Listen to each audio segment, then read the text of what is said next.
اب ہمارا مدینے میں رہنا محال ہے، صبح سحری سے قبل شہر مدینہ چھوڑ دیں۔ اللہ اکبر، ورنہ ہمارے خون سے نبی کا حرم لالا زار بنے گا۔ حضرت امام حمام رضی اللہ تعالیٰ عنہ نے اہل بیت کی مشاورت سے یہ فیصلہ کر لیا۔ کجاوے کسے جانے لگے، سامان تیار ہو گیا۔ حضرت محمد بن حنفیہ کو کہا کہ تم یہاں رہو اور تم خبر پہنچانا کہ پیچھے کیا ماجرے ہوتے ہیں، اور مکے کی طرف میں سفر کر رہا ہوں۔ کہانی لمبی ہو رہی ہے اور وقت کے دامن میں اتنی گنجائش نہیں ہے کہ پھر کس طرح شہر مدینہ چھوڑا ہوگا۔ حاجی جاتے ہیں 8 دن اور 8 دن کے بعد مدینہ چھوڑتے ہیں۔ ان سے کوئی پوچھو کہ مدینہ چھوڑنا کتنا مشکل ہے۔ وہ کیا کسی حاجی کو لوگ مبارک دے رہے تھے؟ اس نے کہا تھا مبارک دے رہے ہو دوستو حج و زیارت کی، میرا غم بھی تو دیکھو، میں مدینہ چھوڑ آیا ہوں۔ جو 8 دن مدینہ رہتا ہے اس سے مدینہ چھوڑا نہیں جاتا جس کی ولادت مدینے میں ہوئی۔ جو کھیلتا تھا تو مدینے کی گلیوں میں، جس کے گھر کا دروازہ مسجد نبوی میں کھلتا تھا، اس حسین کو مدینہ چھوڑنا قیامت ہوگی۔ شہر مدینہ چھوڑا، حضرت امام حسین رضی اللہ تعالیٰ عنہ مکہ المکرمہ پہنچے۔ وہاں رمضان گزرا، حالات وہاں بھی بگڑتے گئے، مسلسل خط آتے رہے کوفے سے۔ کہانی طویل ہے۔ 8 ذو الحج کو حضرت امام حسین رضی اللہ تعالیٰ عنہ کوفے کی طرف عازم سفر ہوئے۔ حضرت عبداللہ ابن عمر، عبداللہ ابن عباس رضی اللہ تعالیٰ عنہما اور دیگر صحابی ہاتھ جوڑ کے کھڑے ہو گئے، بلکہ حضرت عبداللہ ابن عباس نے تو یہاں تک کہہ دیا کہ میں دیکھ رہا ہوں کہ وہاں تمہیں شہید کیا جائے گا، آپ اگر ضرور جاتے ہیں تو ان بچوں کو چھوڑ دیں۔ حضرت امام حسین فرماتے میرے غم گسارو، میرے پیارو مجھ کو نہ روکو، مجھ کو جانے دو، مجھے نانے کے دین کی ڈوبتی کشتی بچانے دو۔ میں جاتا ہوں کہ دنیا پر وفا کا نام رہ جائے، میں رہوں نہ رہوں پر عظمت اسلام رہ جائے۔ میں نہیں جاتا تو نبی کے گھر کی آن جاتی ہے، لوگوں تمہارا دین جاتا ہے، میری غیرت ایمان جاتی ہے۔ کہا مجھے جانا ہوگا۔ 8 ذو الحج کو لوگ کعبہ کی طرف آ رہے ہیں اور کعبہ دلہن کی طرح سنورا ہوا ہے، طواف کرنے والوں کا جھرمٹ ہے، حاجی حج کرنے آ رہے ہیں، لیکن حضرت امام حمام کسی اور حج کی تیاری کر رہے ہیں۔ کسی نے کہا حج تو کر جائیں، اتنی مرتبہ مدینے سے پیدل چل کے آئے اور آج تو مکہ المکرمہ میں موجود ہے۔ کہا پیچھے ہٹو، جو حج میں کرنے جا رہا ہوں وہ نوکھا ہوگا، وہ نرالا ہوگا۔ تم بھی طواف کرو گے، میں بھی طواف کروں گا، تم طواف کعبۃ اللہ کا کرو گے اور میں خیموں کا طواف کروں گا۔ ایک حج تمہارا ہے، ایک حج میرا ہے، تم بوسے لوگے کس کے حجر اسود کے، میں اپنے فرزند کا منہ چوموں گا۔ لوگوں ایک طواف تمہارا ہوگا، ایک طواف میرا ہوگا، تم آب زمزم پیو گے، میں پیاسا رہوں گا، اور تم کبھی صفا پہ کبھی مروہ پہ دوڑو گے، میں کبھی علی اکبر کی لاش اٹھانے جاؤں گا، کبھی میں قاسم کی لاش اٹھانے جاؤں گا، کبھی اون و محمد کے تڑپتے ہوئے لاشوں کو اٹھانے جاؤں گا۔ لوگوں ایک حج تمہارا بھی ہے، ایک حج میرا بھی ہے۔ جب تم حج کر لو گے تمہاری سائی مکمل ہو جائے گی تو تم سر مڈا کے حرام کھول دو گے، اور جب میری سائی مکمل ہو جائے گی تو میں سر کٹا کے حرام کھول دوں گا۔ تم سفید حرام پہنو گے، میں سرخ حرام پہنوں گا، اور وہ حج قیامت تک کے آنے والے حجوں کی آبرو ہوگا۔ حسین اگر نہ شہید ہوتا تو آج گھر گھر یزید ہوتا، اسلام کی عظمت عیاں نہ ہوتی، خدا کے گھر میں اذان نہ ہوتی، بار الہا نوحہ سناتا پھرتا، تا روز جزا اشک بہاتا پھرتا۔ امداد نہ کرتے اگر کربلا میں حسین، اسلام تیرا ٹھوکریں کھاتا پھرتا۔ کربلا کی تپتی ہوئی ریگزار میں حضرت امام حسین نے جبر و ظلم کے خلاف جس قوت سے کھڑے ہو کر عظیمت کی داستان رقم کی۔ 10 محرم کا دن تھا، جمعے کا یوم سعید تھا، بھیچ کربلا کے میدان میں دوپہر کے وقت جب نبی کا خاندان اجڑ رہا تھا، ایک ایک کلی اس چمن کی کٹ رہی تھی۔ 72 افراد 22,000 کے لشکر جرار کے مقابلے میں کھڑے تھے۔ وہ یزید جس نے اس کے علاوہ بھی بڑے جرم کیے، جس نے جو ہے وہ 1700 صحابہ کو مکہ المکرمہ میں شہید کیا، جس نے 700 حفاظ کرام کو شہید کیا، جس نے حضرت ابو سعید خضری کی داڑھی نوچ لی، جس نے مدینے کے اندر مسجد نبوی کے اندر گھوڑے باندھے، جس نے جو ہے وہ 3 دن تک مسجد نبوی کے اندر اذان نہ ہونے دی، وہ یزید آج کربلا کے تپتے ہوئے ریگزار کے اندر آل رسول کے ساتھ ظلم کی وہ داستان رقم کر رہا تھا کہ قیامت تک آنسو سسکیاں نہیں تھمنے پائیں گی۔ یزید مر گیا، اس کا نام مٹ گیا، اس کا تشخص مٹ گیا، لیکن حسین کا نام آج بھی زندہ ہے، اس کا پیغام آج بھی زندہ ہے۔ یہ ہزاروں کا مجمع، یہ امٹتے ہوئے محبتوں کے جذبات، یہ آنکھوں کا آنسوؤں کا خراج دینا، کیا یہ حسین ابن علی کی زندگی کی دلیل نہیں ہے؟ کون ہے جو یزید کا نام لیتا ہو؟ آج اگر کوئی یزید کا نام لیتا بھی ہے تو سر جھکا کے لیتا ہے۔ میں کہتا ہوں کیسا تمہارا لیڈر ہے جس کا نام لینے سے قبل شرمندہ ہوتے ہو، جس کا نام لیتے ہوئے شرمندہ ہوتے ہو، جس کا نام لینے کے بعد پسینہ پسینہ ہوتے ہو۔ تم اپنے قائد اور لیڈر کا نام لیتے جھجکتے ہو، گردن جھکا کے دائیں بائیں دیکھ کے نام لیتے ہو، اور جب ہم نام اپنے آقا کا لیتے ہیں سر اٹھا کے لیتے ہیں۔ اے حسین ابن علی تم پر سلام۔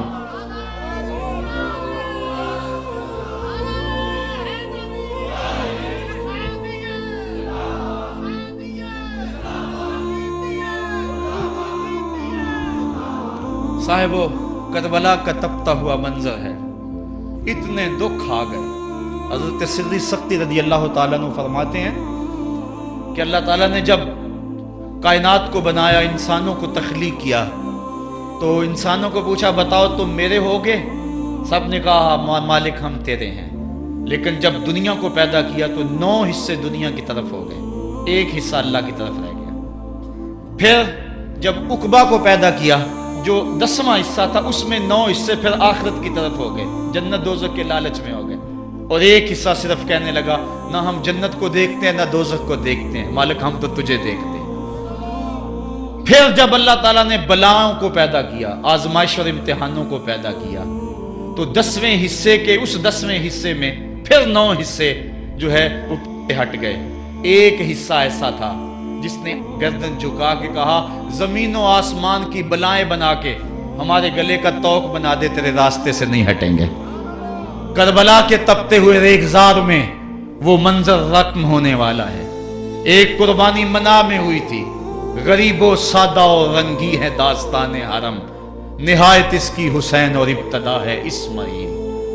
وہاں دمبا آ گیا، آگے 100 اونٹ آ گئے، اور آج اللہ اکبر، حضرت امام حسین کربلا کے تپتے ہوئے ریگزار میں 22,000 کے لشکر کے سامنے کھڑے۔ کہا لوگو میرا حق پہچانو، میرے خون سے اپنے ہاتھ نہ رنگو، مجھے پہچانتے ہو کہ میں کون ہوں؟ کہا لوگو جلدی نہ کرو، میرے حق کو پہچانو۔ اس وقت روئے زمین پر کسی نبی کی بیٹی کا بیٹا موجود نہیں ہے۔ لوگو میرے راستے سے ہٹ جاؤ اور میرے خون سے اپنے آپ کو ابدی بدبختیوں کا شکار نہ کرنا۔ بلکہ آپ نے نام لے لے کے فرمایا کہ اے زید بن حارث، اے ابن دبی، اے ابن جبیر، اے فلاں فلاں، نام لے کر کہا تم نے خود ہی خط لکھے تھے۔ انہوں نے کہا ہم خط نہیں لکھے۔ آپ نے وہ چمڑے کا تھیلا تھا اس کو الٹ دیا، کہا یہ تمہارے خط ہیں اور آج تم مکر گئے ہو۔ انہوں نے کہا کہ سیدھی بات ہے، یا تو بیعت کرو اور یا پھر مرنے کے لیے تیار ہو جاؤ۔ حضرت امام حسین نے کہا کیسی بات کرتے ہو، اگر میں نے بیعت کرنی ہوتی تو مدینہ کیوں چھوڑتا، اس جائے پناہ کو کیوں چھوڑتا۔ دولت کی تجوریاں کھول دی گئیں، پیشکشیں کی گئیں۔ حضرت امام حسین فرمایا یہ کبھی نہیں ہو سکتا، جس سے صرف حق ہی قبول ہو، یہی جس کا اصل اصول ہو، جو نہ بک سکے جو نہ جھک سکے، اسے کربلائیں ہی راس ہیں۔ پھر جبر کی آندھی چلی، ایک ایک کر کے جانثار راہ خدا میں قربان ہوتا گیا۔ پھر خاندان نبوت کی باری آئی۔ حضرت علی اکبر، حضرت امام حسین کے جوان سال بیٹے راہ خدا میں جان پیش کرتے ہیں۔ بھتیجے قاسم رضی اللہ تعالیٰ عنہ جان قربان کرتے ہیں۔ حضرت عباس کے قلم ہوتے ہیں بازو، جو خود جا سکتے تھے وہ خود قربانی پیش کرتے ہیں۔ اور صاحبو اب 11 نہیں